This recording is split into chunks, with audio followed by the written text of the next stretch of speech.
पुण्यामध्ये होऊ घातलेल्या सन्मान पार्टीला आता विरोध तीव्र होतोय। वारकरी संप्रदाय, सनातन संस्था आणि शिवसेना ही सन्मान विरोधात मैदानात उतरली, तर सरकारने सन्मानबाबत बोटचेपी भूमिका घेतली। साधा गायनाचा कार्यक्रम असेल तर आमचं काही म्हणणं नाही, अगदी पाश्चात्य गायन असेल तरी आमचं काही म्हणणं नाही, कारण ते काय छोटी गायन आहे, पाश्चात्य गायन हे काय। त्यामुळे संस्कृतीला शोभेल असंच कृत्य त्यांनी तिथे करावं। त्याच्या पलीकडची काही कृत्य असतील तर त्या सगळ्यावरती तिथे बंदी घातली। पुण्यात सध्या वादाचा विषय ठरलेल्या सनबर्न पार्टीवर सरकार बोटचेपी भूमिका घेत असल्याचं गिरीश बापट यांच्या वक्तव्यातून दिसतंय। गोव्यात सलग 9 वर्ष होत असलेला नववर्ष स्वागताचा धिंगाणा म्हणजे सनबर्न पार्टी यावर्षी पुण्यात होते। सनबर्न मध्ये मद्यपान, अंमली पदार्थाचं सेवन मोठ्या प्रमाणात होत असल्याचा आरोप व्हायला लागलाय।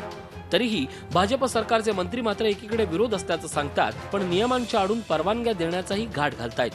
वन विभागाच्या जागेवर अनधिकृतपणे अशा पद्धतीने कोणी पार्टी करण्याचा प्रयत्न करेल तर जे कायदे अस्तित्वात आहे त्या कायद्यांनी त्याच्यावर कारवाई होईल। सनबर्न पार्टी वन विभागाच्या जागेवर होऊ देणार नाही असं वनमंत्री म्हणतायत, पण सनबर्न पार्टी होत असलेली जागा पुण्यातल्या एका बड्या बांधकाम व्यावसायिकाची आहे। सनबर्न पार्टीच्या जागेवर जाण्यासाठी होत असलेला रस्ता वन विभागाच्या हद्दीतून जातो, पण पार्टी आयोजकांवर कारवाईऐवजी वन विभागानं केवळ कॉन्ट्रॅक्टरवर गुन्हा दाखल केलाय। मात्र गुन्हा दाखल होऊनही रस्त्याचं काम सुरूच आहे। याचाच अर्थ कारवाईचा केवळ देखावा निर्माण करण्यात आलाय। पुण्यात होऊ घातलेल्या सनबर्न पार्टीच्या विरोधात आता वारकरी संप्रदाय उभा राहिलाय। संस्कृतीची अवहेलना करणाऱ्यांविरोधात संपूर्ण शक्तीनिशी आंदोलन करू असा स्पष्ट इशारा वारकरी संप्रदायाच्या पुणे जिल्हा संघटनेने दिलाय।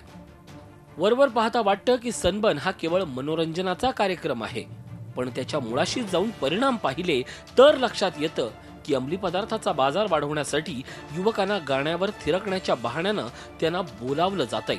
वारकरी संप्रदाय संपूर्ण शक्तीनिशी या महोत्सवाच्या विरोधात उभा टाकलाय।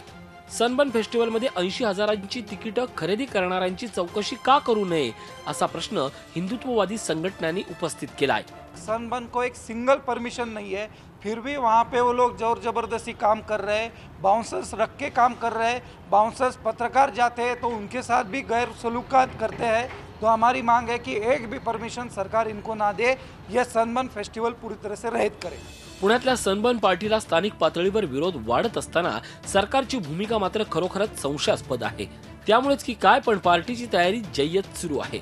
याचाच अर्थ कितीही विरोध झाला तरी पार्टी सुरळीत होणार हा विश्वास आयोजकांना सरकारच्या बोटचेप्या भूमिकेतूनच मिळालाय का, या संशयाला नक्की जागा आहे।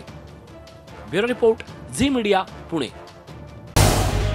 झी 24 तास रहा एक पाऊल पुढे।